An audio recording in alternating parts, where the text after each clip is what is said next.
Mas Wildan Akbar. Assalamualaikum Ustaz. Waalaikumsalam warahmatullahi wabarakatuh. Anda dari mana? Saya dari Garut.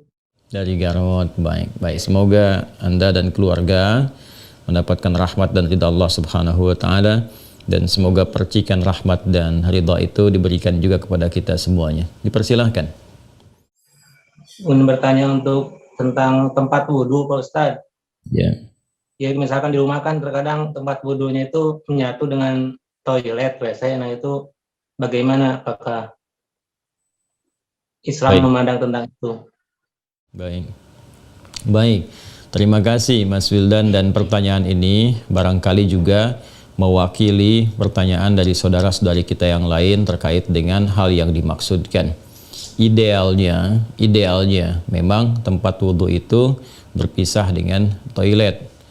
Mengapa? Karena di dalam tempat wudhu itu kita juga menyertakan ya berbagai macam kalimat-kalimat thayyibah yang mengiringi proses wudhu, baik sebelum ataupun setelah wudhu itu dilangsungkan.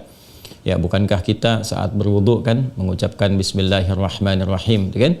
Sebagai mula kita mengerjakan segala kebaikan dengan dasar yang Nabi sabdakan, kullu amrin tibalin la yubda'u fihi Bismillahirrahmanirrahim fahuwa abtar.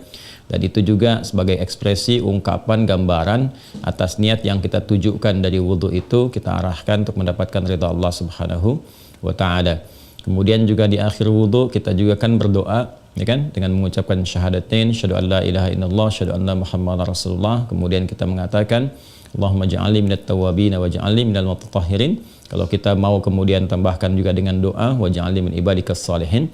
Nah, sedangkan kalimat-kalimat thayyibah yang berupa permohonan-permohonan doa dalam kebaikan ataupun menyebut asma-asma yang mulia, nah itu kan umumnya tidak diutarakan saat kita berada di dalam toilet, ya, karena toilet punya sifat tertentu, ya, sifatnya hanya untuk menyalurkan atau membuang hadas, baik yang sifatnya kecil ataupun juga besar, dengan cara-cara tertentu yang boleh jadi juga melahirkan najis. Sedangkan wudhu itu ya tidak seketika juga menyatu dengan menghilangkan najis, bisa jadi hanya hadasnya saja, belum tentu ada najisnya, gitu kan.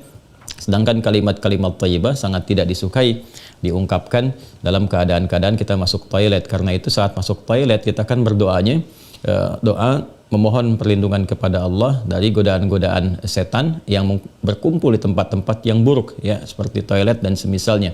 Allahumma inni a'udzubika minal khubuthi wal khaba'ith. Nah, kemudian ketika kita keluar, kita kan beristighfar tuh. Ghufranak, gitu kan? Ghufranak, mohon ampunanmu ya Allah. Nah, ada yang mendetilkan itu. Kenapa kita minta ampunan ketika keluar? Karena kita menahan diri dari pengungkapan kalimat thayyibah yang biasanya kita ucapkan di setiap tempat, gitu kan?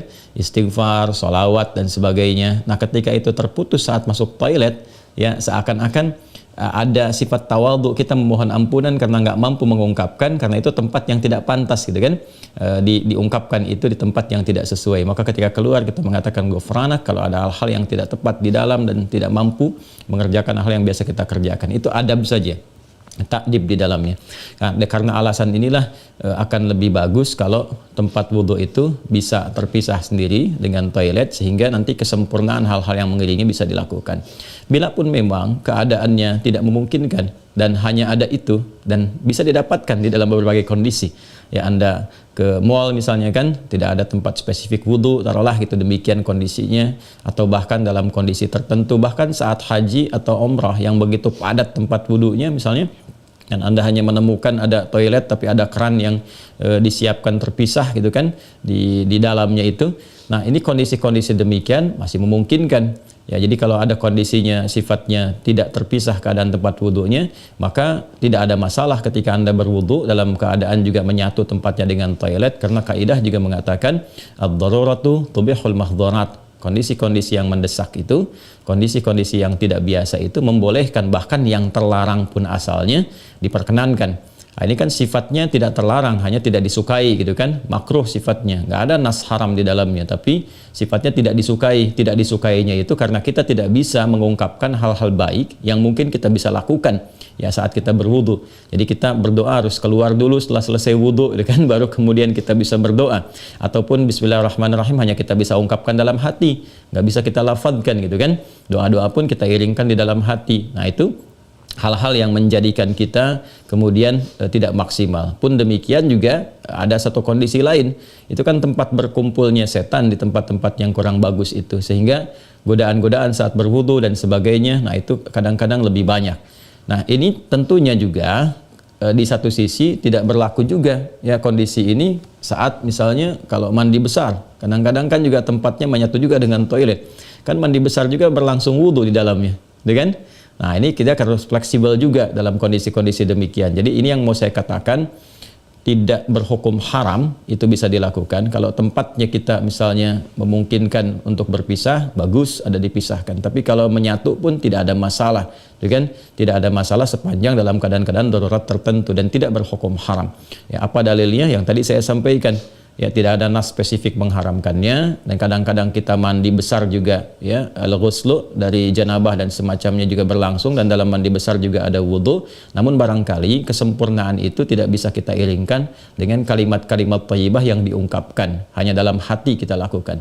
Jadi kalau tidak ada tempat lain dan menjadikan Anda berwudu misalnya menyatu dengan toilet, di dalamnya ada toilet, maka kalimat-kalimat thayyibah itu cukup dalam hati, tidak perlu diungkapkan di lisan, ya kan? Dan sempurnakan wudu Anda, lalu ketika keluar Anda berdoa sebagai penutup bagian dari wudunya. Demikian kiranya bisa disampaikan.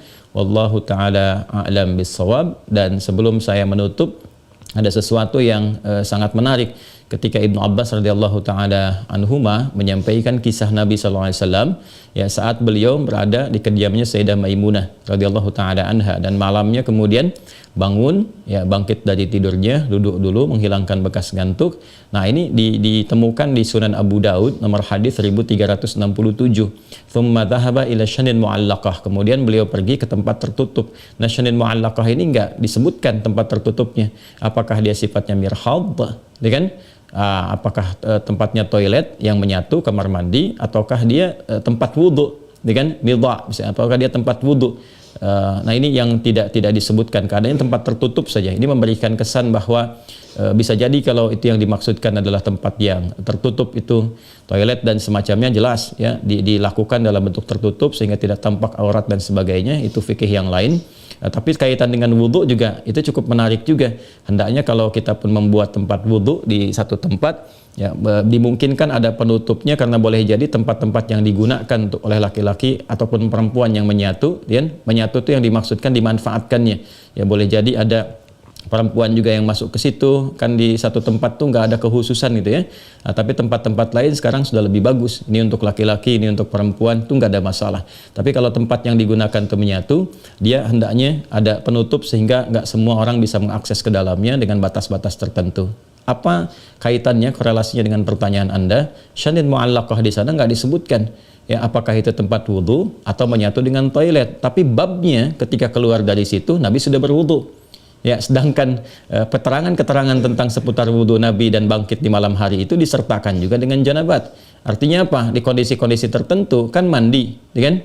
Dalam mandi itu kemudian ada proses wudhu dan sebagainya. Ini menunjukkan kesan bahwa dalam mandi itu kan ada selain hadas juga ada sifat-sifat lain yang dibersihkan, ya kan? Bisa jadi juga yang mengandung najis seperti buang air kecil ya, dan sebagainya kan menyertai dalam mandi itu. Nah ini memberikan kesan bahwa tidak ada hukum spesifik haram untuk mengerjakan wudhu di dalamnya, karena ada proses yang tadi saya sebutkan. Tapi lebih disukai kalau hanya untuk wudhu semata, tidak disertai dengan mandi yang lainnya, kalau ada tempat yang terpisah sehingga bisa menyempurnakan bacaan-bacaan yang dimaksudkan. Demikian Mas Wildan ya, semoga bisa dipahami dengan baik. Allah Ta'ala.